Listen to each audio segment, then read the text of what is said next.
ਨਵਾਂ ਸ਼ੋਅ ਦੇ ਵਿੱਚ ਪਿਆਰੇ ਦਰਸ਼ਕੋ ਤੁਹਾਡਾ ਸਵਾਗਤ ਹੈ। ਸਕਰੀਨ ਤੇ ਤੁਸੀਂ ਵੇਖ ਸਕਦੇ ਹੋ ਕਿ ਸਾਡੇ ਨਾਲ ਦੋ ਸੀਨੀਅਰ ਪੱਤਰਕਾਰ ਬਲਵੀਰ ਸਿੰਘ ਜੰਡੂ ਜੀ ਅਤੇ ਜੰਮੂ ਜੀ ਇਸ ਸ਼ੋਅ ਦੇ ਵਿੱਚ ਹਾਜ਼ਰ ਹੋ ਚੁੱਕੇ ਨੇ ਤੇ ਉਹਨਾਂ ਦਾ ਸਵਾਗਤ ਕਰਦੇ ਹਾਂ। ਜੀ ਆਇਆਂ ਨੂੰ, ਸਤਿ ਸ਼੍ਰੀ ਅਕਾਲ ਜੀ। ਧੰਨਵਾਦ ਜੀ, ਸਤਿ ਸ਼੍ਰੀ ਅਕਾਲ। ਗੱਲ ਕਰਾਂਗੇ ਪੰਜਾਬ ਦੇ ਮੁੱਦਿਆਂ ਦੇ। ਪੰਜਾਬ ਨਵਾਂ ਸ਼ੋਅ ਦੇ ਵਿੱਚ ਪੰਜਾਬ ਦੇ ਵਿੱਚ ਅੱਜ ਅਹਿਮ ਜਿਹੜੇ ਮਸਲੇ ਰਹੇ ਨੇ ਉਹਨਾਂ ਤੇ ਗੱਲਬਾਤ ਕਰਾਂਗੇ। ਸਭ ਤੋਂ ਪਹਿਲਾ ਮਸਲਾ ਜੰਡੂ ਜੀ ਤੁਹਾਡੇ ਕੋਲੋਂ ਜਾਣਕਾਰੀ ਲੈ ਲੈਂਦੇ ਆ ਤੇ ਤੁਹਾਡਾ ਰਿਵਿਊ ਵੀ ਤੇ ਵੇਖਦੇ ਆ ਇਸ ਗੱਲ ਦੇ ਉੱਪਰ ਕੀ ਕਹਿਣਾ ਚਾਹੋਗੇ ਤੁਸੀਂ। ਜਿਮਨੀ ਚੋਣ ਜਲੰਧਰ ਲੋਕ ਸਭਾ ਦੀ ਜੇਕਰ ਗੱਲ ਕੀਤੀ ਜਾਵੇ, ਭਾਵੇਂ ਕਿ ਕੁਝ ਸਮਾਂ ਹੀ ਰਹਿ ਚੁੱਕਿਆ ਹੈ 24 ਦੀਆਂ ਚੋਣਾਂ ਦੇ ਮੱਦੇਨਜ਼ਰ, ਪਰ ਇਹ ਚੋਣ ਕਾਫੀ ਅਹਿਮ ਭੂਮਿਕਾ ਨਿਭਾਵੇਗੀ। ਤੇ ਜੇਕਰ ਗੱਲ ਕੀਤੀ ਜਾਵੇ ਕਾਂਗਰਸ ਦੇ ਵੱਲੋਂ ਆਪਣੇ ਉਮੀਦਵਾਰ ਦੀ ਜਿਹੜੀ ਉਹ ਪਛਾਣ ਕਰ ਲਈ ਗਈ ਹੈ, ਕਿਵੇਂ ਵੇਖਦੇ ਹੋ ਇਸ ਮਸਲੇ ਨੂੰ? ਦੇਖੋ, ਆਪਣੇ ਜਿਹੜੀ ਜਿਮਨੀ ਚੋਣ ਦਾ ਮਾਮਲਾ ਹੁੰਦਾ ਹੈ, ਇਸ ਹਰ ਪਾਰਟੀ ਲਈ ਇੱਕ ਪਰਖ ਦੀ ਘੜੀ ਹੁੰਦੀ ਹੈ ਕਿ ਇਮਤਿਹਾਨ ਹੁੰਦਾ ਤੇ ਖਾਸ ਕਰਕੇ ਹਾਕਮ ਧਿਰ ਦੇ ਲਈ ਇਹ ਸਭ ਤੋਂ ਵੱਡੀ ਚੁਣੌਤੀ ਹੁੰਦੀ ਹੈ। ਕਿਉਂਕਿ ਜਿਹੜੀ ਵੀ ਜਿਮਨੀ ਚੋਣ ਹੁੰਦੀ ਹੈ ਉਹਦੇ ਵਿੱਚ ਜਦੋਂ ਲੋਕਾਂ ਦੀ ਰਾਏ ਸਾਹਮਣੇ ਆਉਂਦੀ ਹੈ ਤੇ ਉਸ ਤੋਂ ਸਾਫ਼ ਪਤਾ ਲੱਗਦਾ ਹੈ ਕਿ ਲੋਕਾਂ ਦੀ ਜਿਹੜੀ ਮੌਜੂਦਾ ਸਰਕਾਰ ਹੈ, ਹਾਕਮ ਧਿਰ ਹੈ, ਉਸ ਦੇ ਬਾਰੇ ਉਹਨਾਂ ਦੀ ਕੀ ਰਾਏ ਹੈ ਤੇ ਜਿਹੜੀਆਂ ਦੂਸਰੀਆਂ ਪਾਰਟੀਆਂ ਬਕਾਇਦਾ ਆਪਣੀ ਸੱਤਾ ਦੇ ਲਈ ਲੜ ਰਹੀਆਂ ਹੁੰਦੀਆਂ, ਜ਼ੋਰ ਲਾ ਰਹੀਆਂ ਹੁੰਦੀਆਂ ਤੇ ਉਹਨਾਂ ਦੀ ਕੀ ਸਥਿਤੀ ਹੈ ਤੇ ਉਹ ਕਿੱਥੇ ਖੜੀਆਂ। ਇਸ ਤਰ੍ਹਾਂ ਹੀ ਅਸੀਂ ਦੇਖਦੇ ਹਾਂ, ਜੇ ਥੋੜੀ ਜਿਹੀ ਪਿੱਛੇ ਨਜ਼ਰ ਮਾਰੀਏ ਤਾਂ ਜਦੋਂ ਪੰਜਾਬ ਦੀਆਂ ਵਿਧਾਨ ਸਭਾ ਚੋਣਾਂ ਹੋਈਆਂ ਤਾਂ ਉਸ ਤੋਂ 3 ਕੁ ਮਹੀਨੇ ਬਾਅਦ ਹੀ ਸੰਗਰੂਰ ਦੀ ਜਿਮਨੀ ਚੋਣ ਆ ਗਈ ਜੀ। ਔਰ ਉਸ ਚੋਣ ਦੇ ਵਿੱਚ ਜਿਸ ਤਰ੍ਹਾਂ ਲੋਕਾਂ ਨੇ ਆਪਣਾ ਫਤਵਾ ਦਿੱਤਾ ਤੇ ਉਸ ਤੋਂ ਬੜਾ ਸਾਫ਼ ਤੇ ਸਪਸ਼ਟ ਇਹ ਨਜ਼ਰ ਆਉਣ ਲੱਗ ਗਿਆ ਕਿ ਲੋਕਾਂ ਦਾ ਜਿਹੜੀ ਮੌਜੂਦਾ ਹਕੂਮਤ ਹੈ, ਹਾਕਮ ਧਿਰ ਹੈ, ਉਸ ਦੇ ਉੱਤੋਂ ਉਹਨਾਂ ਦਾ ਵਿਸ਼ਵਾਸ ਉੱਠਣਾ ਸ਼ੁਰੂ ਹੋ ਗਿਆ ਤੇ ਲੋਕਾਂ ਨੂੰ ਉਹਦੇ ਤੋਂ ਨਿਰਾਸ਼ਾ ਹੋਣੀ ਸ਼ੁਰੂ ਹੋ ਗਈ ਹੈ। ਇਸ ਤਰ੍ਹਾਂ ਹੀ ਹੁਣ ਇਹ ਅਚਾਨਕ ਜਿਹੜੀ ਹੈ ਜਲੰਧਰ ਦੀ ਜਿਮਨੀ ਚੋਣ ਜਿਸ ਦੀ ਤੁਸੀਂ ਗੱਲ ਕਰ ਰਹੇ ਹੋ ਇਹ ਆ ਗਈ, ਕਿਉਂਕਿ ਉੱਥੋਂ ਜਿਹੜੇ ਲੋਕ ਸਭਾ ਮੈਂਬਰ ਸੀ ਉਹਨਾਂ ਦੀ ਅਚਾਨਕ ਜਿਹੜੀ ਹੈ ਚੌਧਰੀ ਯਾਤਰਾ ਦੇ ਸਮੇਂ ਮੌਤ ਹੋ ਗਈ। ਔਰ ਉਸ ਤੋਂ ਬਾਅਦ ਉੱਥੇ ਕੁਦਰਤੀ ਸੀਗਾ ਕਿ ਜਿਹੜਾ ਸਾਡਾ ਚੋਣ ਕਾਨੂੰਨ ਹੈ ਉਹਦੇ ਮੁਤਾਬਕ ਉੱਥੇ ਚੋਣ ਹੋਣੀ ਸੀ। ਬੇਸ਼ੱਕ ਥੋੜਾ ਸਮਾਂ ਰਹਿ ਗਿਆ 2024 ਦੀਆਂ ਚੋਣਾਂ ਜਿਹੜੀਆਂ ਲੋਕ ਸਭਾ ਦੀਆਂ ਆਉਣ ਵਾਲੀਆਂ, ਇਸ ਕਰਕੇ ਉੱਥੇ ਹਰ ਪਾਰਟੀ ਜਿਹੜੀ ਹੈ ਆਪਣਾ ਹੁਣ ਪੂਰਾ ਹੀ ਜ਼ੋਰ ਅਜ਼ਮਾਈ ਕਰੇਗੀ ਤੇ ਹਾਕਮ ਧਿਰ ਲਈ ਇਹ ਸਭ ਤੋਂ ਵੱਡਾ ਇਮਤਿਹਾਨ ਹੋਏਗਾ ਕਿ ਕੀ ਲੋਕ ਜਿਹੜੇ ਆ ਹਾਕਮ ਧਿਰ ਦੇ ਉਮੀਦਵਾਰ ਨੂੰ ਜਾਂ ਉੱਥੇ ਜਿਹੜੇ ਜਿਸ ਤਰ੍ਹਾਂ ਪੰਜਾਬ ਦੇ ਵਿੱਚ ਇਸ ਵੇਲੇ ਸਥਿਤੀ ਬਣੀ ਹੈ, ਅੱਗੇ ਅਕਾਲੀ ਭਾਜਪਾ ਦਾ ਗੱਠਜੋੜ ਹੁੰਦਾ ਸੀ ਪਰ ਉਹ ਇਸ ਵਾਰ ਭਾਰਤੀ ਜਨਤਾ ਪਾਰਟੀ ਵੀ ਇਹ ਐਲਾਨ ਕਰ ਚੁੱਕੀ ਹੈ ਕਿ ਅਸੀਂ ਅਕਾਲੀ ਦਲ ਨਾਲ ਕੋਈ ਗੱਠਜੋੜ ਨਹੀਂ ਕਰਨਾ ਤੇ ਵੱਖਰੇ ਤੌਰ ਤੇ ਅਸੀਂ ਆਪਣੀ ਜਿਹੜੀ ਹੈ ਚੋਣ ਲੜਨੀ ਹੈ। ਇਸ ਕਰਕੇ ਉਹ ਵੀ ਆਪਣਾ ਉਮੀਦਵਾਰ ਤਾਰਨਗੇ ਤੇ ਅਕਾਲੀ ਬਸਪਾ ਦਾ ਜਿਹੜਾ ਗੱਠਜੋੜ ਹੈ ਉਸ ਦੀ ਵੀ ਪਰਖ ਹੋਏਗੀ ਤੇ ਨਾਲ ਦੀ ਨਾਲ ਜਿਹੜੀ ਹਾਕਮ ਤੇ ਉਸ ਦੀ ਪਰਖ ਹੋਏਗੀ। ਤੇ ਫਿਰ ਕਾਂਗਰਸ ਜਿਸ ਦਾ ਪਹਿਲਾਂ ਉੱਥੋਂ ਲੋਕ ਸਭਾ ਮੈਂਬਰ ਸੀ, ਕਿਉਂਕਿ ਜਿਸ ਹਾਲਾਤਾਂ ਵਿੱਚ ਉਸ ਦੀ ਮੌਤ ਹੋਈ ਜੋੜੋ ਯਾਤਰਾ ਦੇ ਦੌਰਾਨ, ਤਾਂ ਉਸ ਦੀ ਜਿਹੜੀ ਹਮਦਰਦੀ ਹੈ ਉਹ ਵੀ, ਕਿਉਂਕਿ ਜਿਸ ਤਰ੍ਹਾਂ ਦੀਆਂ ਚਰਚਾਵਾਂ ਸੁਣਨ ਨੂੰ ਮਿਲ ਰਹੀਆਂ, ਗੱਲ ਸਾਹਮਣੇ ਆ ਰਹੀ ਹੈ ਕਿ ਉਹਨਾਂ ਦੇ ਪਰਿਵਾਰ ਵਿੱਚੋਂ ਤੇ ਉਹਨਾਂ ਦੀ ਪਤਨੀ ਨੂੰ ਹੀ ਟਿਕਟ ਜਿਹੜੀ ਹੈ ਕਾਂਗਰਸ ਵੱਲੋਂ ਦੇਣ ਦਾ ਫੈਸਲਾ ਜਿਹੜਾ ਲਗਭਗ ਕਰ ਲਿਆ ਗਿਆ ਹੈਗਾ। ਤੇ ਜੇ ਉਹ ਫੈਸਲਾ ਹੁੰਦਾ ਹੈ ਤੇ ਉਹਨਾਂ ਨੂੰ ਉੱਥੇ ਜਿਹੜੀ ਹਮਦਰਦੀ ਦੀ ਵੋਟ ਹੈ ਉਹ ਵੀ ਮਿਲੇਗੀ ਤੇ ਵੈਸੇ ਵੀ ਉਹ ਪਹਿਲਾਂ ਬੁਨਿਆਦੀ ਤੌਰ ਤੇ ਉਹ ਹਲਕਾ ਕਾਂਗਰਸ ਦੇ ਕੋਲ ਹੀ ਜ਼ਿਆਦਾਤਰ ਉਹ ਰਿਹਾ ਹੈਗਾ, ਉੱਥੋਂ ਕਾਂਗਰਸ ਉਮੀਦਵਾਰ ਹੀ ਜਿੱਤਦਾ ਰਿਹਾ ਜੀ। ਅਸੀਂ ਤੁਹਾਡੇ ਵੱਲ ਵਾਪਸ ਆਵਾਂਗੇ, ਹੁਣ ਜੰਮੂ ਜੀ ਵੱਲ ਵਧਦੇ ਹਾਂ। ਜੰਮੂ ਜੀ, ਇਸ ਮਸਲੇ ਤੇ ਆਪ ਜੀ ਕੀ ਕਹਿਣਾ ਚਾਹੋਗੇ? ਦੇਖੋ, ਜਲੰਧਰ ਲੋਕ ਸਭਾ ਹਲਕੇ ਦੀ ਜਿਮਨੀ ਚੋਣ ਬੜੀ ਅਹਿਮ ਹੋਏਗੀ, ਭਾਵੇਂ ਕਿ ਅਜੇ ਇਸ ਗੱਲ ਦਾ ਐਲਾਨ ਹੋਣਾ ਬਾਕੀ ਹੈ ਵੀ ਚੋਣ ਕਦੋਂ ਹੋਏਗੀ ਜੀ। ਪਰ ਵਿਦਨ 6 ਮੰਥ ਜਦੋਂ ਮੈਂਬਰ ਦੀ ਡੈਥ ਹੁੰਦੀ ਹੈ ਉਹਦੇ ਵਿੱਚ ਇਹ ਚੋਣ ਕਰਾਈ ਜਾਣੀ ਸੰਵਿਧਾਨ ਦੇ ਮੁਤਾਬਿਕ ਜੀ। ਤੇ ਇਹ ਚੋਣ ਜਿਹੜੀ ਹੈ ਹਾਕਮ ਧਿਰ ਲਈ, ਆਮ ਆਦਮੀ ਪਾਰਟੀ ਦੀ, ਜਿਵੇਂ ਜੰਡੂ ਸਾਹਿਬ ਕਹਿ ਰਹੇ, ਉਹਨਾਂ ਲਈ ਬੜੀ ਅਹਿਮ ਹੋਏਗੀ। ਇਸ ਦੇ ਨਾਲ ਹੀ ਜਿਹੜਾ ਸ਼੍ਰੋਮਣੀ ਅਕਾਲੀ ਦਲ ਤੇ ਬਸਪਾ, ਇਸ ਗੱਠਜੋੜ ਲਈ ਵੀ ਇਹ ਚੋਣ ਜਿਹੜੀ ਆ ਉਹ ਬਹੁਤ ਮਹੱਤਵਪੂਰਨ ਹੋਏਗੀ, ਕਿਉਂਕਿ ਅਕਾਲੀ ਦਲ ਤੇ ਬਸਪਾ ਜਿਹੜੀਆਂ ਪਿਛਲੀਆਂ ਵਿਧਾਨ ਸਭਾ ਚੋਣਾਂ ਸੀ, ਅਕਾਲੀ ਦਲ 15 ਤੋਂ ਘਟ ਕੇ 3 ਤੇ ਆ ਗਿਆ, ਬਸਪਾ ਦਾ ਜਿਹੜਾ ਖਾਤਾ ਨਹੀਂ ਸੀ ਖੁੱਲ ਸਕਿਆ ਜੀ। ਸੋ ਇਸ ਤਰੀਕੇ ਦੀ ਸਥਿਤੀ ਹੈ ਇਸ ਗੱਠਜੋੜ ਦੀ ਤੇ ਇਹ ਗੱਠਜੋੜ ਵੱਲੋਂ ਵੀ 2-3 ਉਮੀਦਵਾਰਾਂ ਦੇ ਉੱਪਰ ਜਿਹੜਾ ਉਹ ਦਾ ਖੇਡਣ ਦੀ ਕੋਸ਼ਿਸ਼ ਕੀਤੀ ਜਾ ਰਹੀ ਹੈ। ਇਸ ਗੱਲ ਦੀ ਸਾਨੂੰ ਜਾਣਕਾਰੀ ਮਿਲੀ ਹੈ ਕਿ ਅਕਾਲੀ ਦਲ ਚਾਹੁੰਦਾ ਹੈ ਕਿ ਜਿਹੜੇ ਆਗੂ ਉਹਨਾਂ ਦੀ ਪਾਰਟੀ 'ਚ ਬਸਪਾ ਜੋ ਆਏ ਆ ਉਹਨਾਂ ਨੂੰ ਹੀ ਇਸ ਹਲਕੇ ਤੋਂ ਚੋਣ ਲੜਾਈ ਜਾਵੇ। ਉਹਦੇ ਵਿੱਚ 2-3 ਉਮੀਦਵਾਰਾਂ ਦੀ ਚਰਚਾ ਜਿਹੜੀ ਹੁੰਦੀ ਆ, ਉਹਨਾਂ 'ਚ ਪਵਨ ਟੀਨੂ ਵੀ ਆ, ਉਹਦੇ ਤੇ ਵੀ ਦਾ ਖੇਡਣ ਦੀ ਸੁਖਬੀਰ ਬਾਦਲ ਦੀ ਤਿਆਰੀ ਆ। ਜੀ। ਇੱਕ ਸਮੇਂ ਇਹ ਵੀ ਆਇਆ ਸੀ ਵੀ ਇਹ ਸੀਟ ਉਹ ਬਸਪਾ ਦੀ ਵੀ ਛੱਡ ਸਕਦੇ ਆ, ਪਰ ਹੁਣ ਜਿਹੜੀ ਜਾਣਕਾਰੀ ਆ ਰਹੀ ਹੈ ਵੀ ਅਕਾਲੀ ਦਲ ਖੁਦ ਹੀ ਇਹ ਸੀਟ ਲੜਨੀ ਚਾਹੁੰਦਾ, ਤੇ ਉਹ ਚਾਹੁੰਦਾ ਕਿ ਉਹਨਾਂ 2-3 ਜਿਹੜੇ ਆਗੂ ਆ ਜਿਹੜੇ ਬਸਪਾ ਚੋਂ ਆਏ ਉਹਨਾਂ ਨੂੰ ਲੜਾਇਆ ਜਾਵੇ। ਉਹਨਾਂ ਦਾ ਲੜਾਉਣ ਦਾ ਆਧਾਰ ਇਹ ਹੈਗਾ, ਉਹਨਾਂ ਨੂੰ ਲੱਗਦਾ ਜੇ ਕੋਈ ਹੋਰ ਖੜਾ ਕਰਾਂਗੇ ਤਾਂ ਹੋ ਸਕਦਾ ਬਸਪਾ ਵਾਲੀ ਵੋਟ ਘੱਟ ਪਵੇ, ਜੇ ਉਧਰੋਂ ਆਇਆ ਤਾਂ ਉਹ ਵੋਟ ਇੰਟੈਕਟ ਰਹੇਗੀ, ਉਹ ਪੈ ਜਾਏਗੀ। ਸੋ ਇਸ ਤਰੀਕੇ ਨਾਲ ਉਹ ਤਿਆਰੀ ਕਰਨਾ ਚਾਹੁੰਦਾ ਹੈ ਤਾਂ ਕਿ ਉਹਦੀ ਪਰਫਾਰਮੈਂਸ, ਉਹਦੀ ਕਾਰਗੁਜ਼ਾਰੀ 'ਚ ਬਿਹਤਰੀ ਆਵੇ। ਪਰ ਇੱਕ ਹਕੀਕਤ ਹੈ ਕਿ ਅਕਾਲੀ ਦਲ ਪਿਛਲੇ ਲੰਮੇ ਅਰਸੇ ਜਦੋਂ ਵੀ ਹੁਣ ਸੱਤਾ 'ਚ ਆਇਆ ਉਹ ਬੀਜੇਪੀ ਨਾਲ ਗੱਠਜੋੜ 'ਚ ਹੀ ਆਇਆ ਜੀ। ਜੇ ਗੱਠਜੋੜ ਉਹਨਾਂ ਦਾ ਹੋਣਾ ਨਹੀਂਗਾ, ਕਿਉਂਕਿ ਬੀਜੇਪੀ ਨੇ ਐਲਾਨ ਕੀਤਾ ਵੀ ਅਸੀਂ ਤਾਂ ਆਪਣੇ ਬਲਬੂਤੇ ਤੇ ਚੋਣਾਂ ਲੜਾਂਗੇ ਜੀ। ਜੇ ਆਪਣੇ ਬਲਬੂਤੇ ਤੇ ਚੋਣ ਲੜਦੇ ਦੋਨੇ ਤਾਂ ਇਸ ਕਰਕੇ ਇਹ ਕਿੱਥੇ ਕੁ ਇਹਨਾਂ ਦੀ ਸਟੈਂਡਿੰਗ ਰਹੇਗੀ ਇਹ ਦੇਖਣ ਵਾਲਾ ਹੋਏਗਾ। ਤੇ ਇਹਨੂੰ ਸਾਡੇ ਜਿਹੜੇ ਰਾਜਨੀਤੀ ਦੇ ਵਿੱਚ ਮਸ ਰੱਖਦੇ ਆ ਉਹ ਬੜੇ ਧਿਆਨ ਨਾਲ ਦੇਖਣਗੇ ਕਿ ਇਸ ਚੋਣ ਦਾ ਨਤੀਜਾ ਕੀ ਹੁੰਦਾ। ਜਿੱਥੋਂ ਤੱਕ ਦੂਜੀ ਕਾਂਗਰਸ ਪਾਰਟੀ ਦਾ, ਜਨਰਲ ਸਾਹਿਬ ਨੇ ਠੀਕ ਕਿਹਾ ਕਿ ਕਾਂਗਰਸ ਪਾਰਟੀ ਜਿਹੜੀ ਆ ਇਹ ਹਲਕਾ ਜਿਹੜਾ ਮੇਰਾ ਖਿਆਲ 90-95% ਹੁਣ ਤੱਕ ਜਿੰਨੀਆਂ ਕਿ ਚੋਣਾਂ ਹੋਈਆਂ ਉਹਨਾਂ 'ਚ ਕਾਂਗਰਸ ਹੀ ਜਿੱਤੀ ਆਈ ਆ ਜੀ। 1-2 ਵਾਰ ਮਤਲਬ ਜਿਹੜੇ ਸਾਬਕਾ ਮਰਹੂਮ ਪ੍ਰਧਾਨ ਮੰਤਰੀ ਆਈ.ਕੇ. ਗੁਜਰਾਲ ਉਹ ਜਿੱਤੇ ਸੀਗੇ, ਕੋਈ ਇੱਕ ਅੱਧਾ ਕੋਈ ਹੋਰ ਜਿੱਤਿਆ, ਜ਼ਿਆਦਾਤਰ ਮਤਲਬ ਕਾਂਗਰਸ ਪਾਰਟੀ ਹੀ ਜਿੱਤਦੀ ਰਹੀ ਆ। ਤੇ ਜਿਵੇਂ ਉੱਥੋਂ ਚੌਧਰੀ ਸੰਤੋਖ ਸਿੰਘ ਦੀ ਮੌਤ ਹੋਈ ਆ ਤੇ ਨੈਚੁਰਲੀ ਇਹ ਕਾਂਗਰਸ ਪਾਰਟੀ ਉਹਨਾਂ ਦੀ ਪਤਨੀ ਨੂੰ ਜਿਹੜੀ ਆ ਟਿਕਟ ਦੇਣਾ ਚਾਹੁੰਦੀ। ਸਾਨੂੰ ਮਤਲਬ ਕਾਂਗਰਸ ਪਾਰਟੀ ਦੇ ਜਿਹੜੇ ਸੂਤਰ ਆ ਉਹਨਾਂ ਨੇ ਇਸ ਗੱਲ ਦੀ ਜਾਣਕਾਰੀ ਦਿੱਤੀ ਆ। ਉਹਨਾਂ ਕਿਹਾ ਵੀ ਆਲਮੋਸਟ ਇਸ ਪਾਸੇ ਵੱਲ ਨੂੰ ਸਾਡਾ ਫੈਸਲਾ ਹੋਏਗਾ ਤੇ ਚੇਂਜ ਨਹੀਂ ਹੋਏਗਾ। ਤੇ ਇਹ ਵੀ ਕਹਿੰਦੇ ਆ ਕਿ ਕੁਝ ਨੇ ਇਹ ਵੀ ਕਹਿਣਾ ਕਿ ਉਹਨਾਂ ਦੀ ਪਤਨੀ ਨੇ ਜਿਹੜਾ ਲੋਕਾਂ ਨਾਲ ਸੰਪਰਕ ਜਿਹੜਾ ਸਾਧਣਾ ਸ਼ੁਰੂ ਕਰ ਦਿੱਤਾ। ਉਹਨਾਂ ਦਾ ਬੇਟਾ ਉੱਥੋਂ ਹੀ ਜਿਹੜਾ ਉਹ ਇੱਕ ਹਲਕੇ ਤੋਂ ਐਮਐਲਏ ਹੈ ਜੀ। ਤਾਂ ਮੈਨੂੰ ਲੱਗਦਾ ਹੈ ਕਿ ਪਰਿਵਾਰ ਇਸ ਹਲਕੇ ਦੇ ਵਿੱਚ ਜਿਹੜਾ ਬੜੇ ਆਪਣੇ ਢੰਗ ਤਰੀਕਿਆਂ ਨਾਲ ਜੀ। ਜੰਮੂ ਜੀ ਸੱਤਾ ਧਿਰ ਲਈ ਵੱਡੀ ਚੁਣੌਤੀ ਹੋਵੇਗੀ, ਉਹਦੀ ਕੋਈ ਖਬਰ ਨਿਕਲ ਕੇ ਆ ਰਹੀ ਹੈ ਜੀ? ਸੱਤਾ ਧਿਰ ਤਾਂ ਜਿਹੜੇ ਲੋਕਾਂ ਦੇ ਕੰਮਕਾਜ ਕਰਾਉਣ ਵਾਲੇ ਪਾਸੇ ਵੱਲ ਜਾ ਰਹੇ ਆ। ਜਿਵੇਂ ਕਿ ਤੁਸੀਂ ਪਿਛਲੇ ਦਿਨ ਸੁਣਿਆ ਹੋਣਾ ਕਿ ਜਲੰਧਰ ਇੰਪਰੂਵਮੈਂਟ ਟਰਸਟ ਨੂੰ ਵੱਖ-ਵੱਖ ਥਾਵਾਂ ਤੋਂ ਪੈਸੇ ਦਿੱਤੇ ਜਾ ਰਹੇ ਆ ਤਾਂ ਕਿ ਜਿਹੜੇ ਰੁਕੇ ਹੋਏ ਕੰਮ ਆ ਲੋਕਾਂ ਦੇ ਉਹ ਕਰਵਾਏ ਜਾਣ, ਲੋਕਾਂ ਦੇ ਵਿੱਚ ਆਪਣੀ ਭਲ ਬਣਾਈ ਜਾਵੇ। ਪਰ ਇਹ ਟੈਸਟ ਕੇਸ ਜਿਹੜਾ ਇਹਦਾ ਆਮ ਆਦਮੀ ਪਾਰਟੀ ਦਾ ਹੋਏਗਾ ਕਿਉਂਕਿ ਜਿਹੜੇ ਮੈਜੋਰਟੀ ਐਮਐਲਏ ਉਹ ਇਹਨਾਂ ਕੋਲ ਨੇ।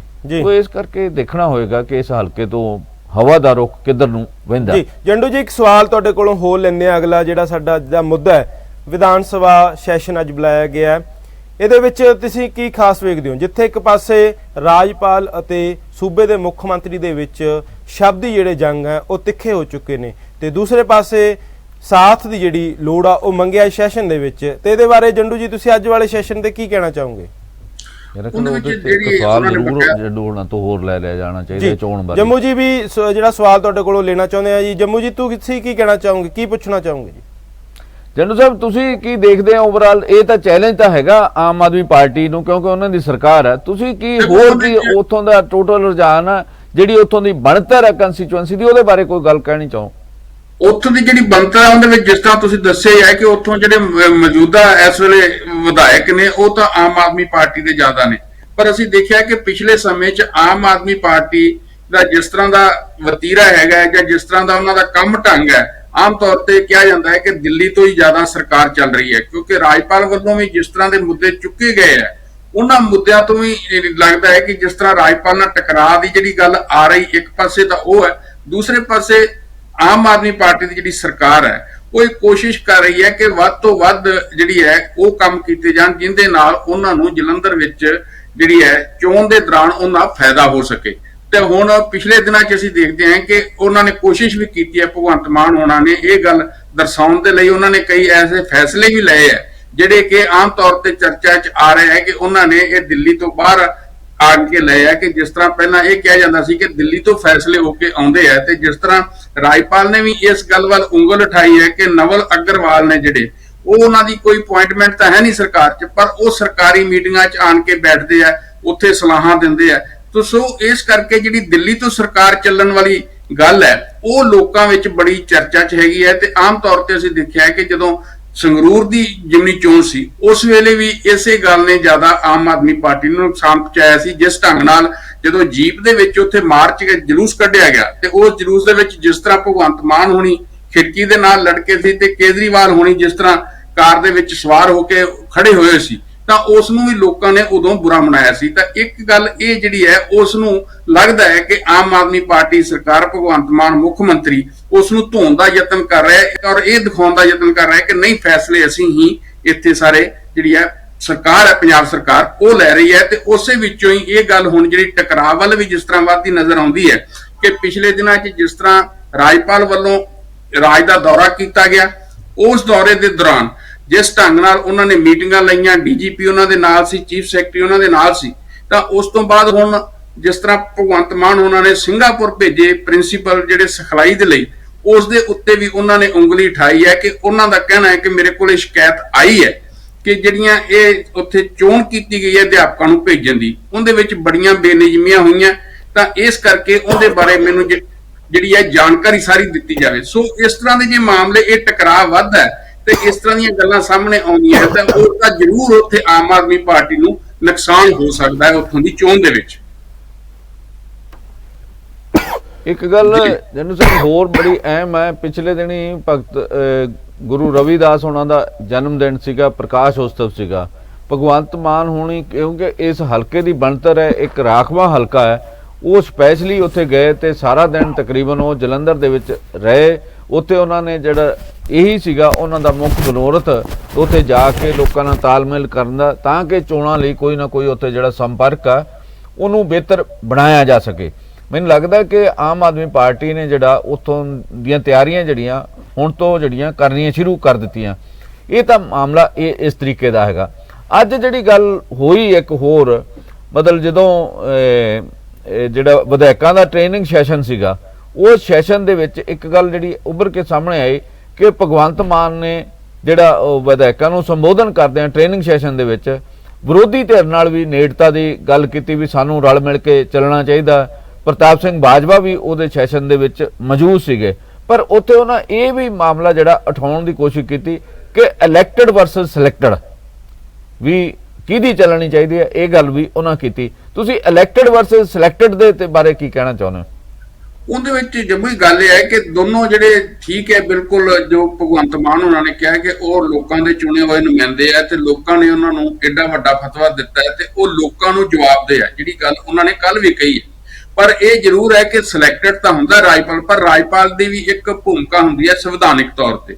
ਪਹਿਲਾਂ ਤਾਂ ਦੇਖਣ ਵਾਲੀ ਗੱਲ ਇਹ ਹੈ ਕਿ ਦੋਨੋਂ ਹੀ ਜਿਹੜੇ ਅਹੁਦੇ ਨੇ, ਇਹ ਰਾਜਪਾਲ ਵੀ ਤੇ ਮੁੱਖ ਮੰਤਰੀ ਵੀ ਸੰਵਿਧਾਨ ਦੀ ਸਹੁੰ ਚੁੱਕ ਕੇ ਹੀ ਜਿਹੜੇ ਇਹਨਾਂ ਅਹੁਦਿਆਂ ਤੇ ਬਿਰਾਜਮਾਨ ਹੁੰਦੇ ਆ, ਤੇ ਉਹਦੇ ਵਿੱਚ ਇਹ ਗੱਲ ਹੁੰਦੀ ਹੈ ਕਿ ਤੁਸੀਂ ਇਸ ਸੰਵਿਧਾਨ ਦੇ ਪਾਬੰਦ ਰਹਿ ਕੇ ਸੰਵਿਧਾਨ ਮੁਤਾਬਕ ਕੰਮ ਕਰੋਗੇ। ਤੇ ਜਿਹੜੀ ਵੀ ਧਿਰ ਸੰਵਿਧਾਨ ਮੁਤਾਬਕ ਕੰਮ ਨਹੀਂ ਕਰਦੀ, ਅਰੇ ਪਿਛਲੇ ਸਮੇਂ 'ਚ ਅਸੀਂ ਦੇਖਿਆ ਕਿ ਜਿਸ ਤਰ੍ਹਾਂ ਦੀਆਂ ਸੰਵਿਧਾਨਕ ਸੰਸਥਾਵਾਂ ਦੀ ਹਾਲਤ ਬਣੀ ਹੈ ਕੌਮੀ ਪੱਧਰ ਦੇ ਉੱਪਰ, ਔਰ ਜਿੱਥੇ ਵੀ ਗੈਰ ਭਾਜਪਾ ਸਰਕਾਰਾਂ, ਉੱਥੇ ਇਸ ਤਰ੍ਹਾਂ ਦੀ ਜਿਹੜੀ ਦਿੱਕਤ ਹੈ ਉਹ ਆ ਰਹੀ ਹੈ। ਦਿੱਕਤ ਪੱਛਮੀ ਬੰਗਾਲ 'ਚ ਵੀ ਆਈ, ਤਾਮਿਲਨਾਡੂ 'ਚ ਵੀ ਆਈ, ਤੇ ਹੁਣ ਅਸੀਂ ਇਹਨੂੰ ਆਪਣੇ ਸੂਬੇ ਪੰਜਾਬ ਵਿੱਚ ਵੀ ਦੇਖ ਰਹੇ ਹਾਂ ਕਿ ਉਹੀ ਸਥਿਤੀ ਇੱਥੇ ਰਾਜਪਾਲ ਤੇ ਮੁੱਖ ਮੰਤਰੀ ਵਿੱਚ ਜਿਹੜੀ ਚੁਣੀ ਹੋਈ ਸਰਕਾਰ ਦੇ ਵਿੱਚ। ਜਨਰਲ ਸਾਹਿਬ, ਜੇ ਅਸੀਂ ਐਵੇਂ ਦੇਖਾਂਗੇ ਦਿੱਲੀ 'ਚ ਤਾਂ ਉਹਦੇ ਨਾਲ ਵੀ ਜ਼ਿਆਦਾ ਖਰਾਬ ਹੋ ਗਈ ਹੈ, ਕਿਉਂਕਿ ਉੱਥੇ ਤਾਂ ਮਾਮਲਾ ਮਿਊਨਿਸਪਲ ਕਾਰਪੋਰੇਸ਼ਨ ਤੱਕ ਚਲਾ ਗਿਆ।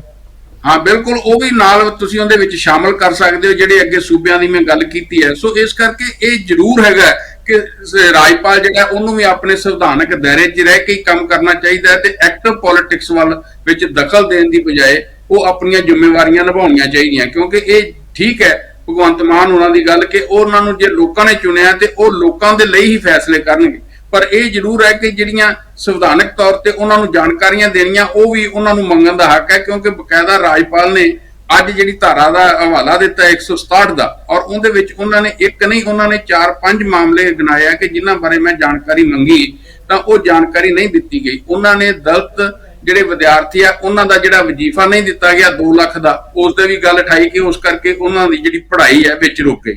ਫਿਰ ਉਹਨਾਂ ਨੇ ਚੰਡੀਗੜ੍ਹ ਦੇ SSP ਦਾ ਜਿਹੜਾ ਮਾਮਲਾ ਹੈ ਉਸ ਨੂੰ ਵੀ ਉਠਾਇਆ ਹੈਗਾ ਕਿ ਜਿਸ SSP ਦੇ ਬਾਰੇ ਮੈਂ ਉਹਨਾਂ ਨੂੰ ਇਸ ਤਰ੍ਹਾਂ ਦੀ ਰਿਪੋਰਟ ਦਿੱਤੀ ਸੀ, ਉਸ ਨੂੰ ਪ੍ਰਮੋਟ ਕਰਕੇ ਜਲੰਧਰ ਮੈਂ ਝੰਡਾ ਲਹਿਰਾਉਣ ਜਾਣਾ ਸੀਗਾ 26 ਜਨਵਰੀ ਤੇ ਉੱਥੇ ਉਹਨੂੰ ਲਾ ਦਿੱਤਾ ਗਿਆ। ਤੇ ਸੋ ਇਸ ਕਰਕੇ ਇਸ ਤਰ੍ਹਾਂ ਦੀਆਂ ਜਿਹੜੀਆਂ, ਜਿਸ ਤਰ੍ਹਾਂ ਇਨਫੋਟੈਕ ਦੇ ਚੇਅਰਮੈਨ ਦਾ ਵੀ ਉਹਨਾਂ ਨੇ ਜ਼ਿਕਰ ਕੀਤਾ ਕਿ ਇਨਫੋਟੈਕ ਦਾ ਜਿਹੜਾ ਚੇਅਰਮੈਨ ਹੈ ਉਹ ਜਿਹੜਾ ਲਾਇਆ ਗਿਆ ਉਸ ਤੇ ਵੀ ਕਈ ਤਰ੍ਹਾਂ ਦੇ ਕੇਸ ਹੈਗੇ ਆ, ਉਹ ਵੀ ਵਾਦ ਵਿਵਾਦ ਵਾਲਾ ਵਿਸ਼ਾ ਹੈਗਾ। ਸੋ ਇਸ ਕਰਕੇ ਉਹਨਾਂ ਨੇ 4-5 ਗੱਲਾਂ ਇਸ ਤਰ੍ਹਾਂ ਦੀਆਂ ਗਣਾਈਆਂ ਕਿ ਜਿਹਦੇ ਬਾਰੇ ਮੈਂ ਜਾਣਕਾਰੀ ਮੰਗੀ ਹੈ ਤੇ ਮੈਨੂੰ ਜਾਣਕਾਰੀ ਨਹੀਂ ਦਿੱਤੀ ਗਈ ਤੇ ਸੰਵਿਧਾਨਕ ਤੌਰ ਤੇ ਮੇਰਾ ਹੱਕ ਬਣਦਾ। ਹੁਣ ਉਹਨਾਂ ਨੇ 15 ਦਿਨ ਦਾ ਸਮਾਂ ਦਿੱਤਾ ਕਿ ਜੇ 15 ਦਿਨ ਦਾ ਮੈਨੂੰ ਸਮਾਂ ਦੇ ਵਿੱਚ ਤੁਸੀਂ ਇਹ ਨਹੀਂ ਕਰਦੇ ਤਾਂ ਫਿਰ ਮੈਂ ਮਜਬੂਰ ਹੋਵਾਂਗਾ ਕਿ ਕਾਨੂੰਨੀ ਰਾਏ ਲੈ ਕੇ ਤੇ ਅਗਲੀ ਮੈਂ ਕਾਰਵਾਈ ਕਰਾਂ।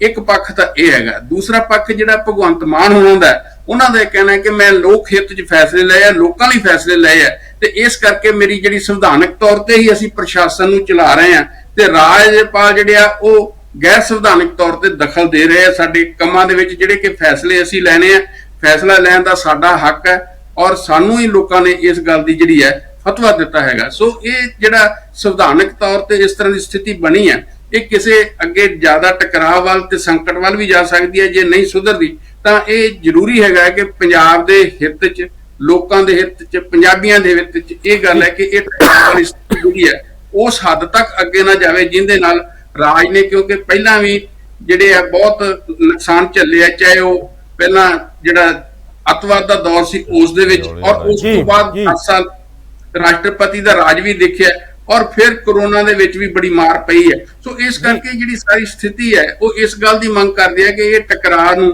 ਜਿਹੜਾ ਹੈ ਖਤਮ ਕਰਨ ਦੇ ਵੱਲ ਜਿਹੜੀ ਹੈ ਉਹ ਪਹਿਲ ਕਦਮੀ ਹੋਣੀ ਚਾਹੀਦੀ ਹੈ। ਇਹਨੂੰ ਟਕਰਾਅ ਨੂੰ ਇਸ ਹੱਦ ਤੱਕ ਨਹੀਂ ਜਾਣ ਦੇਣਾ ਚਾਹੀਦਾ ਕਿ ਇਹ ਸੰਕਟ ਦੇ ਵਿੱਚ ਬਦਲ ਜਾਵੇ। ਇਸ ਦੇ ਵਿੱਚ ਦੋਵਾਂ ਧਿਰਾਂ ਤੇ ਹੀ ਜ਼ਿੰਮੇਵਾਰੀ ਆਉਂਦੀ ਹੈ ਕਿ ਉਹ ਆਪਣੇ ਆਪਣੇ ਜਿਹੜੇ ਘੇਰੇ ਦੇ ਵਿੱਚ ਰਹਿ ਕੇ, ਸੰਵਿਧਾਨਕ ਹੱਦਾਂ ਦੇ ਵਿੱਚ ਰਹਿ ਕੇ ਹੀ ਕੰਮ ਕਰਨ। ਜੰਡੂ ਜੀ, ਇੱਕ ਸਵਾਲ ਜਿਹੜਾ ਹੋਰ ਇੱਕ ਸਵਾਲ ਹੋਰ ਅਹਿਮ ਰਹਿੰਦੇ ਸਮੇਂ 'ਚ ਕਰਨਾ ਚਾਹੁੰਦਾ ਹਾਂ ਕਿ ਜਿਵੇਂ ਆਪ ਜੀ ਦੇ ਨਾਲ ਪਹਿਲਾਂ ਅਸੀਂ ਜਦੋਂ ਜੰਮੂ ਜੀ ਨਾਲ ਗੱਲ ਕੀਤੀ, ਅਕਾਲੀ ਦਲ ਦੀ ਹਾਲਤ ਦੱਸ ਦਿੱਤੀ ਹੈ ਤੇ ਇਸ ਸਮੇਂ ਦੇ ਵਿੱਚ ਜਥੇਦਾਰ ਕਰਨੈਲ ਸਿੰਘ ਪੰਜੋਲੀ ਉਹਨਾਂ ਨੂੰ ਮੁੱਢਲੀ ਮੈਂਬਰਸ਼ਿਪ ਤੋਂ ਬਰਖਾਸਤ ਕਰ ਦਿੱਤਾ ਗਿਆ 6 ਸਾਲ ਦੇ ਲਈ। ਕਿਵੇਂ ਵੇਖਦੇ ਹੋ ਇਸ ਫੈਸਲੇ ਨੂੰ?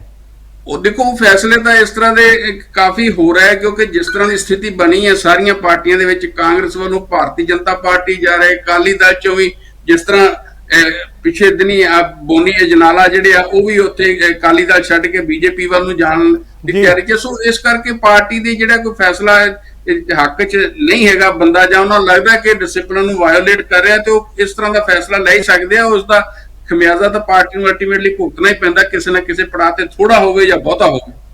ਜੀ ਜੰਮੂ ਜੀ, ਤੁਸੀਂ ਕੀ ਕਮੈਂਟ ਕਰਨਾ ਚਾਹੋਗੇ? ਦੇਖੋ, ਅਕਾਲੀ ਦਲ ਨੂੰ ਜਿਹੜਾ ਪਿਛਲੀਆਂ ਵਿਧਾਨ ਸਭਾ ਚੋਣਾਂ 'ਚ ਖੋਰਾ ਲੱਗਾ ਜਾਂ ਉਹ ਤੋਂ ਪਿਛਲੀਆਂ ਚੋਣਾਂ 'ਚ ਖੋਰਾ ਲੱਗਾ, ਉਹ ਖੋਰਾ ਰੁਕ ਨਹੀਂ ਰਿਹਾ। ਉਹ ਖੋਰਾ ਲਗਾਤਾਰ ਜਾਰੀ ਹੈ। ਪਹਿਲਾਂ ਬੀਬੀ ਜਗੀਰ ਕੌਰ ਵਾਲਾ ਮਾਮਲਾ, ਉਹ ਤੋਂ ਇਲਾਵਾ ਹੋਰ ਆਗੂਆਂ ਦਾ ਵੀ ਮਾਮਲਾ, ਫਿਰ ਜਿਵੇਂ ਜੰਡੂ ਸਾਹਿਬ ਨੇ ਬੋਨੀ ਦੀ ਗੱਲ ਕੀਤੀ ਆ, ਹੁਣ ਕਰਨੈਲ ਸਿੰਘ ਪੰਜੋਲੀ। ਅਕਾਲੀ ਦਲ ਇੱਕ ਪਾਸੇ ਕੋਸ਼ਿਸ਼ ਕਰ ਰਿਹਾ ਕਿ ਹੋਰਾਂ ਨਾਲ ਤਾਲਮੇਲ ਕਰਕੇ ਪਾਰਟੀ ਨੂੰ ਥੋੜਾ ਜਿਹਾ ਮਜ਼ਬੂਤ ਕਰੇ, ਪਰ ਜਿਹੜਾ ਖੋਰਾ ਉਹ ਰੁਕ ਨਹੀਂ ਰਿਹਾ। ਇਹ ਖੋਰਾ ਜਿਹੜਾ ਮੈਨੂੰ ਲੱਗਦਾ ਅਕਾਲੀ ਦਲ ਦਾ ਉਹਨਾਂ ਚਿਰ ਨਹੀਂ ਰੁਕਣਾ ਜਿੰਨਾ ਚਿਰ ਅਕਾਲੀ ਦਲ ਜਿਹੜਾ ਸੰਘਵਾਦ ਦਾ ਹੈ, ਜਿਹੜਾ ਸੰਘੀ ਢਾਂਚੇ ਦੀ ਫੈਡਰਲ ਜਿਹੜਾ ਢਾਂਚੇ ਲਈ ਆਪਣੇ ਦੁਬਾਰਾ ਤੋਂ ਜਿਹੜੇ ਹੈ ਉਹਦੀ ਨਿਸ਼ਾਨਦੇਹੀ ਕਰਕੇ ਉਹਦੇ ਲਈ ਲੜਦਾ ਨਹੀਂਗਾ। ਜੇ ਅਕਾਲੀ ਦਲ ਜਿਸ ਤਰੀਕੇ ਨਾਲ ਚੱਲ ਰਿਹਾ, ਮੈਨੂੰ ਲੱਗਦਾ ਕਿ ਅਕਾਲੀ ਦਲ ਨੂੰ ਆਪਣੇ ਜਿਹੜੇ ਪੁਰਾਣਾ ਅਨੰਦਪੁਰ ਸਾਹਿਬ ਦਾ ਮਤਾ ਤੇ ਉਹਦੇ ਆਲੇ ਦੁਆਲੇ ਜੇ ਨਹੀਂ ਚੱਲੇਗਾ ਤਾਂ ਅਕਾਲੀ ਦਲ ਦੀ ਮੁਸ਼ਕਲਾਂ ਜਿਹੜੀਆਂ ਘਟਣਗੀਆਂ ਨਹੀਂ ਜੀ, ਤੇ ਉਹ ਮੁਸ਼ਕਲਾਂ ਹੋਰ ਵੱਧ ਸਕਦੀਆਂ। ਇਸ ਕਰਕੇ ਅਕਾਲੀ ਦਲ ਨੂੰ ਜਿਹੜਾ ਖੇਤਰੀ ਪਾਰਟੀ ਦਾ ਜਿਹੜਾ ਦਰਜਾ ਹੈ ਉਹਨੂੰ ਬਹਾਲ ਰੱਖਣ ਲਈ, ਖੇਤਰੀ ਪਾਰਟੀ ਦੇ ਤੌਰ ਤੇ ਉਹਨੂੰ ਬਿਹੇਵ ਕਰਨ ਲਈ ਜ਼ਰੂਰ ਕਦਮ ਚੁੱਕਣੇ ਪੈਣਗੇ। ਜੇ ਨਹੀਂ ਇਸ ਪਾਸੇ ਵੱਲ ਨੂੰ ਤੁਰਨਗੇ, ਜਿਹੜਾ ਰਾਜਾਂ ਨੂੰ ਵੱਧ ਅਧਿਕਾਰ ਦੇਣ ਵਾਲੇ ਮਾਮਲੇ ਤੇ ਇਸ ਪਾਸੇ ਵੱਲ ਨਹੀਂ ਜਾਣਗੇ, ਤਾਂ ਉਹਨਾਂ ਨੂੰ ਇਸ ਕਿਸਮ ਦੀਆਂ ਸੈਟਬੈਕ ਹੋਰ ਵੀ ਲੱਗ ਸਕਦੀਆਂ ਨੇ। ਇਹ ਕਰਨੈਲ ਸਿੰਘ ਪੰਜੋਲੀ ਜਾਣੇ ਜਾਂਦੇ ਕਿ ਜਥੇਦਾਰ ਟੌੜਾ ਦੇ ਮਤਲਬ ਇੱਕ ਉਹਨਾਂ ਦੇ ਲਾਇਲਿਸਟਾਂ ਦੇ ਵਿੱਚੋਂ ਸੀਗੇ ਤੇ ਉਸੇ ਤਰੀਕੇ ਨਾਲ ਕੁਝ ਹੋਰ ਆਗੂ ਵੀ ਨੇ। ਇਸ ਕਰਕੇ ਅਕਾਲੀ ਦਲ ਦੇ ਵਿੱਚ ਇਸ ਵੇਲੇ ਇੱਕ ਕਿਸਮ ਦਾ ਖਲਾਅ ਕਾਫੀ ਤਰ੍ਹਾਂ ਦਾ ਬਣ ਰਿਹਾ। ਇਸ ਕਰਕੇ ਅਕਾਲੀ ਦਲ ਨੂੰ ਭਰਨ ਲਈ ਜਿਹੜਾ ਆਪਣੀ ਫੇਰ ਮੁੱਦਿਆਂ ਦੀ ਸ਼ਨਾਖਤ ਕਰਕੇ ਪਹਿਲਾਂ ਉਹਨਾਂ ਦੇ ਉੱਪਰ ਆਪਣੀ ਸਥਿਤੀ ਸਪਸ਼ਟ ਕਰਨੀ ਚਾਹੀਦੀ ਹੈ, ਤਾਂ ਹੀ ਉਹਦੀ ਗੱਲ ਜਿਹੜੀ ਅੱਗੇ ਸੁਣੀ ਜਾਏਗੀ। ਪੰਜਾਬ ਦੇ ਵਿੱਚ ਲੋੜ ਹੈ ਇੱਕ ਖੇਤਰੀ ਪਾਰਟੀ ਦੀ, ਤੇ ਅਕਾਲੀ ਦਲ ਨੂੰ ਆਪਣੀ ਖੇਤਰੀ ਪਾਰਟੀ ਦੇ ਤੌਰ ਤੇ ਪਛਾਣ ਵੱਲ ਜੇ ਉਹ ਧਿਆਨ ਕਰੇਗਾ ਫੇਰ ਹੀ ਕੋਈ ਨਤੀਜਾ ਜਿਹੜਾ ਆਉਣ ਦੀ ਪੋਸੀਬਿਲਿਟੀ ਬਣ ਸਕਦੀ ਹੈ। ਜੰਮੂ ਜੀ, ਐਸਜੀਪੀਸੀ ਦੇ ਦੁਆਰਾ ਵੱਡੀ ਮਜ਼ਬੂਤੀ ਜਿਹੜੀ ਅਕਾਲੀ ਦਲ ਨੂੰ ਮਿਲਦੀ ਹੈ, ਇੱਕ ਪਾਸੇ ਤੁਸੀਂ ਬੀਬੀ ਜਗੀਰ ਕੌਰ ਦੀ ਗੱਲ ਕੀਤੀ ਹੈ, ਦੂਸਰੇ ਪਾਸੇ ਅੱਜ ਜਥੇਦਾਰ ਪੰਜੋਲੀ ਦੀ ਗੱਲ ਹੋ ਰਹੀ ਹੈ। ਕਿਵੇਂ ਵੇਖਦੇ ਹੋ ਕਿ ਭਵਿੱਖ ਦੇ ਵਿੱਚ ਐਸਜੀਪੀਸੀ ਦੀ ਜਿਹੜੀ ਕਮਾਂਡ ਆ ਉਹ ਅਕਾਲੀ ਦਲ ਦੇ ਹੱਥੋਂ ਖੁੱਸਦੀ ਵੀ ਨਜ਼ਰ ਆ ਸਕਦੀ ਹੈ ਇਹਨਾਂ ਨਤੀਜਿਆਂ ਕਰਕੇ? ਦੇਖੋ, ਇਹ ਨਤੀਜੇ ਅਜੇ ਲੋਕਾਂ ਦੇ ਵਿੱਚ, ਖਾਸ ਕਰਕੇ ਸਿੱਖੀ ਦੇ ਵਿੱਚ, ਭਾਵੇਂ ਕਿ ਉਹਨਾਂ ਦਾ ਗੱਲ ਘਟੀ ਹੈ, ਪਰ ਜਦੋਂ ਧਰਮ ਦਾ ਮਾਮਲਾ ਆਉਂਦਾ ਉਦੋਂ ਜਿਹੜਾ ਅਕਾਲੀ ਜਿਹੜੇ ਲੋਕ ਨੇ ਸਾਡੇ ਅਜੇ ਵੀ ਅਕਾਲੀ ਦਲ ਨੂੰ ਤਰਜੀਹ ਦਿੰਦੇ ਆ ਜੀ। ਪਿਛਲੀਆਂ ਚੋਣਾਂ ਮਤਲਬ ਕਿੰਨੀਆਂ ਚੋਣਾਂ ਅਸੀਂ ਐਸਜੀਪੀਸੀ ਦੀਆਂ ਦੇਖੀਆਂ, ਹੁਣ ਇਹ ਨਿਰਭਰ ਹੋਏਗਾ ਕਿ ਐਸਜੀਪੀਸੀ ਦੀ ਚੋਣ ਕਦੋਂ ਹੁੰਦੀ ਹੈ ਜੀ। ਉਹਨਾਂ ਦੇ ਖਿਲਾਫ ਜਿਹੜਾ ਅਕਾਲੀ ਦਲ ਦੇ ਖਿਲਾਫ ਕਈ ਤਰ੍ਹਾਂ ਆ ਗਈਆਂ, ਆਮ ਆਦਮੀ ਪਾਰਟੀ ਵੀ ਉਹਦੇ ਚ ਆ ਗਈ ਆ, ਸਾਬਕਾ ਜਥੇਦਾਰ ਰਣਜੀਤ ਸਿੰਘ ਵੀ ਉਹਨਾਂ ਦੇ ਖਿਲਾਫ ਕਾਫੀ ਤਰ੍ਹਾਂ ਦਿਖਾ ਰਹੀਆਂ ਨੇ। ਅਕਾਲੀ ਦਲ ਜਿਹੜਾ ਸੰਯੁਕਤ ਅਕਾਲੀ ਦਲ ਹੈ ਸੁਖਦੇਵ ਸਿੰਘ ਢੀਂਡਸਾ ਉਹ ਵੀ ਉਹਨਾਂ ਦੇ ਖਿਲਾਫ ਹੈ, ਮਤਲਬ ਕਈ ਤਰ੍ਹਾਂ ਇਸ ਵਾਰੀ ਆਈਆਂ ਉਹਨਾਂ ਦੇ ਖਿਲਾਫ। ਤੋ ਇਸ ਕਰਕੇ ਬੜੇ ਹੀ ਇੰਟਰਸਟਿੰਗ ਹੋਏਗੀ ਜਦੋਂ ਵੀ ਐਸਜੀਪੀਸੀ ਦੀ ਚੋਣ ਹੋਏਗੀ, ਉਹਦੇ ਵਿੱਚ ਕਿਸ ਕਿਸਮ ਦੀ ਭੂਮਿਕਾ ਜਿਹੜੀ ਆ ਉਹ ਅਕਾਲੀ ਦਲ ਦੀ ਰਹਿੰਦੀ ਆ। ਅਕਾਲੀ ਦਲ ਦਾ ਉਦੋਂ ਫਿਰ ਸਾਰਾ ਜ਼ੋਰ ਇਸ ਗੱਲ ਤੇ ਲੱਗੇਗਾ ਕਿ ਜਿਹੜਾ ਪੁਰਾਣਾ ਉਹਨਾਂ ਦਾ ਨਾਰਾ ਕਿ ਦੂਜੀਆਂ ਜਿਹੜੀਆਂ ਪਾਰਟੀਆਂ ਉਹ ਸਾਡੇ ਧਾਰਮਿਕ ਕੰਮਾਂ 'ਚ ਦਖਲ ਦਿੰਦੀਆਂ ਨੇ ਜੀ, ਸਾਨੂੰ ਮਤਲਬ ਇੱਥੋਂ ਖਦੇੜਨਾ ਚਾਹੁੰਦੀਆਂ ਨੇ, ਇਸ ਨਾਰੇ ਦੇ ਵਿੱਚ ਲੋਕ ਜਿਹੜੇ ਆ ਕਾਫੀ ਅਕਾਲੀ ਦਲ ਵੱਲ ਨੂੰ ਫਿਰ ਜਾਂਦੇ ਸੀ। ਜੰਡੂ ਜੀ ਤੋਂ ਵੀ ਜਾਣਕਾਰੀ ਲੈ ਲੈਂਦੇ ਆ। ਜੰਡੂ ਜੀ, ਜਥੇਦਾਰ ਪੰਜੋਲੀ ਦਾ ਐਸਜੀਪੀਸੀ ਦੇ ਵਿੱਚ ਕਾਫੀ ਵੱਡਾ ਰੋਲ ਹੈ, ਹੁਣ ਵੀ ਮੈਂਬਰ ਨੇ, ਕੀ ਕਹਿਣਾ ਚਾਹੋਗੇ ਜੀ? ਦੇਖੋ, ਮੈਂ ਜੋ ਜੰਮੂ ਉਹਨਾਂ ਨੇ ਅਕਾਲੀ ਦਲ ਬਾਰੇ ਕਿਹਾ ਉਹਦੇ ਬਾਰੇ ਕਹਿਣਾ ਚਾਹਣਾ ਕਿ ਅਕਾਲੀ ਦਲ ਦਾ ਇੱਕ ਆਪਣਾ ਜਿਹੜਾ ਜਥੇਬੰਦਕ ਸੰਕਟ ਹੈ, ਜਿੰਨੀ ਦੇਰ ਉਹਦਾ ਹੱਲ ਨਹੀਂ ਹੁੰਦਾ, ਜੋ ਕੋਈ ਜੰਮੂ ਉਹਨਾਂ ਗੱਲਾਂ ਕਹੀਆਂ ਉਹ ਤਾਂ ਬਿਲਕੁਲ ਠੀਕ ਹੈਗਾ ਕਿ ਉਹ ਮੁੱਦੇ ਲੈ ਕੇ ਜੇ ਅਕਾਲੀ ਦਲ ਨਹੀਂ ਅੱਗੇ ਵਧਦਾ ਤਾਂ ਅਕਾਲੀ ਦਲ ਦੀ ਜਿਹੜੀ ਸ਼ਾਖ ਹੈ ਪਹਿਲਾਂ ਵਾਲੀ ਉਹ ਬਹਾਲ ਨਹੀਂ ਹੁੰਦੀ। ਉਹਦੇ ਵਿੱਚ ਸਭ ਤੋਂ ਵੱਡਾ ਜਿਹੜਾ ਅੜਿੱਕਾ ਹੈਗਾ ਉਹ ਅਕਾਲੀ ਦਲ ਦਾ ਆਪਣਾ ਜਥੇਬੰਦਕ ਜਿਹੜੇ ਢਾਂਚੇ ਦਾ ਮਾਮਲਾ ਹੈਗਾ ਕਿ ਜਿਹਦੇ ਵਿੱਚ ਜਿਹੜੀ ਲੀਡਰਸ਼ਿਪ ਹੈ, ਖਾਸ ਕਰਕੇ ਬਾਦਲ ਪਰਿਵਾਰ ਨਾਲ ਸੰਬੰਧਿਤ ਜਿਹੜਾ ਮਾਮਲਾ ਹੈ ਉਹ ਉਸ ਤਰ੍ਹਾਂ ਹੀ ਉੱਥੇ ਦਾ ਉੱਥੇ ਖੜਾ। ਜਦੋਂ ਕਿ ਝੁੰਦਾ ਕਮੇਟੀ ਦੀ ਰਿਪੋਰਟ ਵੀ ਆਈ ਉਸ ਤੋਂ ਬਾਅਦ ਵੀ ਸਾਰਾ ਉਹ ਮਾਮਲੇ ਜਿਹੜੇ ਆ ਸੁਲਝੇ ਨਹੀਂ ਆ ਉਸ ਢੰਗ ਦੇ। ਬੇਸ਼ੱਕ ਉਹਨਾਂ ਨੇ ਜਥੇਬੰਦੀ ਤਾਂ ਜ਼ਰੂਰ ਉਹਦਾ ਵਿਸਥਾਰ ਕੀਤਾ, ਉਸ ਦੇ ਨਵੇਂ ਅਹੁਦੇਦਾਰ ਥਾਪੇ ਆ, ਪਰ ਉਹਨਾਂ ਦਾ ਉਹ ਜਿਹੜੀ ਇੱਕ ਜਥੇਬੰਦਕ ਤੌਰ ਤੇ ਜਿਸ ਤਰ੍ਹਾਂ ਦੀ ਥੱਲੇ ਉਹਨਾਂ ਦੀ ਫੀਡਬੈਕ ਸੀ ਜਿਹੜੀ ਉਸ ਕਮੇਟੀ ਨੂੰ ਮਿਲੀ ਸੀਗੀ, ਵਰਕਰ ਦੀ ਫੀਡਬੈਕ ਸੀ ਜਾਂ ਜਿਹੜੇ ਬਲਾਕ ਪੱਧਰ ਤੇ ਜ਼ਿਲ੍ਹਾ ਪੱਧਰ ਤੇ ਆਗੂ ਸੀਗੇ ਜਿੱਥੋਂ 100 ਹਲਕਿਆਂ ਦੇ ਵਿੱਚੋਂ ਉਹਨਾਂ ਜਿਹੜੀ ਰਾਏ ਲਈ ਸੀ, ਉਹ ਮੁੱਖ ਰਾਏ ਸੀਗੀ ਕਿ ਉਹਦੀ ਜਿਹੜੀ ਲੀਡਰਸ਼ਿਪ ਵਿੱਚ ਹੈ ਉਹ ਤਬਦੀਲੀ ਕੀਤੀ ਜਾਵੇ। ਤੇ ਜਿੰਨੀ ਦੇਰ ਤੱਕ ਉਹ ਲੀਡਰਸ਼ਿਪ ਦੀ ਤਬਦੀਲੀ ਦਾ ਮਾਮਲਾ ਜਿਹੜਾ ਉਹ ਵੀ ਵਿੱਚ ਫਸਿਆ ਹੋਇਆ, ਜਿੰਨੀ ਦੇਰ ਉਹ ਵੀ ਸਪਸ਼ਟ ਨਹੀਂ ਹੁੰਦਾ ਉਨੀ ਦੇਰ ਤੱਕ ਅਕਾਲੀ ਦਲ ਨੂੰ ਜਿਹੜੀ ਹੈ ਜਥੇਬੰਦਕ ਢਾਂਚੇ ਦੇ ਅੰਦਰਲੀਆਂ ਜਿਹੜੀਆਂ ਖਾਮੀਆਂ ਹੈਗੀਆਂ, ਜਿਹੜੀਆਂ ਕਮਜ਼ੋਰੀਆਂ ਹੈਗੀਆਂ, ਉਹਨਾਂ ਦਾ ਵੀ ਜਿਹੜਾ ਹੈ ਉਹ ਨੁਕਸਾਨ ਹੁੰਦਾ ਰਹੇਗਾ। ਬੇਸ਼ੱਕ ਠੀਕ ਹੈ ਕਿ ਇਹ ਗੱਲ ਤਾਂ ਉਦੋਂ ਹੈ ਜਦੋਂ ਬਿਲਕੁਲ ਜਥੇਬੰਦੀ 'ਚ ਭਰੋਸਾ ਹੋਵੇ ਤੇ ਜਿਸ ਤਰ੍ਹਾਂ ਪਹਿਲਾਂ ਅਕਾਲੀ ਦਲ ਸੰਘਵਾਦ ਲਈ ਫੈਡਰਲ ਢਾਂਚੇ ਲਈ ਮੋਰਚੇ ਲਾਉਂਦਾ ਰਿਹਾ, ਅਨੰਦਪੁਰ ਸਾਹਿਬ ਦੇ ਮਤੇ ਦੀ ਮੋਰਚੇ ਲਾਉਂਦਾ ਰਿਹਾ, ਪੰਜਾਬ ਦੇ ਹਿੱਤਾਂ ਦੀ ਗੱਲ ਕਰਦਾ ਰਿਹਾ, ਪਰ ਅਸੀਂ ਦੇਖਦੇ ਹਾਂ ਕਿ ਜਦੋਂ ਅਕਾਲੀ ਦਲ ਆਪ ਸੱਤਾ 'ਚ ਹੁੰਦਾ ਤਾਂ ਉਦੋਂ ਉਹਨਾਂ ਮੁੱਦਿਆਂ ਦੀ ਨਾ ਤਾਂ ਕੋਈ ਗੱਲ ਹੁੰਦੀ ਹੈ, ਨਾ ਉਹਨਾਂ ਮੁੱਦਿਆਂ ਨੂੰ ਹੱਲ ਕਰਨ ਦੇ ਲਈ ਕੋਈ ਯਤਨ ਉਸ ਢੰਗ ਦੇ ਕੀਤੇ ਜਾਂਦੇ ਆ ਜਿਹੜੇ ਹੋਣੇ ਚਾਹੀਦੇ ਆ। ਇਸ ਕਰਕੇ ਲੋਕਾਂ ਦੇ ਵਿੱਚ ਜਿਹੜੀ ਗੱਲ ਅਕਾਲੀ ਦਲ ਦੇ ਬਾਰੇ ਹੈਗੀ ਹੈ ਕਿ ਵੀ ਅਕਾਲੀ ਦਲ ਜਦੋਂ ਆਪ ਸੱਤਾ 'ਚ ਹੁੰਦਾ ਉਦੋਂ ਤਾਂ ਉਹ ਉਹਨਾਂ ਮੁੱਦਿਆਂ ਦੀ ਗੱਲ ਨਹੀਂ ਕਰਦਾ, ਜਦੋਂ ਉਹ ਸੱਤਾ ਤੋਂ ਪਾਸੇ ਹੋ ਜਾਂਦਾ ਤੇ ਫਿਰ ਸੱਤਾ ਦੁਆਰਾ ਲੈਣ ਦੇ ਲਈ ਉਹ ਮੋਰਚੇ ਵੀ ਲਾਉਂਦਾ, ਉਹ ਗੱਲ ਵੀ ਕਰਦਾ। ਪਰ ਹੁਣ ਤਾਂ ਇਸ ਵਾਰ ਤਾਂ ਅਸੀਂ ਦੇਖ ਰਹੇ ਹਾਂ ਕਿ ਜਦੋਂ ਦੀ ਸਥਿਤੀ ਬਣੀ ਹੈ, ਖਾਸ ਕਰਕੇ ਪੰਜਾਬ ਦੀਆਂ ਜਿਹੜੀਆਂ ਵਿਧਾਨ ਸਭਾ ਚੋਣਾਂ ਤੋਂ ਬਾਅਦ, ਤਾਂ ਉਹ ਬਿਲਕੁਲ ਇਸ ਤਰ੍ਹਾਂ ਦੀ ਕੋਈ ਵੀ ਗੱਲ ਕਰ ਨਹੀਂ ਸਕੇ ਹੈਗੇ ਕਿ ਜਿਹਦੇ ਨਾਲ ਨਵੇਂ ਸਿਰੇ ਤੋਂ ਲੋਕਾਂ ਦੇ ਅੰਦਰ ਉਹਨਾਂ ਦੀ ਸ਼ਾਖ ਬਣੇ। ਇਹ ਜ਼ਰੂਰ ਹੈ ਕਿ ਢਾਂਚੇ ਨੂੰ ਬਦਲਣ ਦਾ ਉਹਨਾਂ ਨੇ ਯਤਨ ਕੀਤਾ।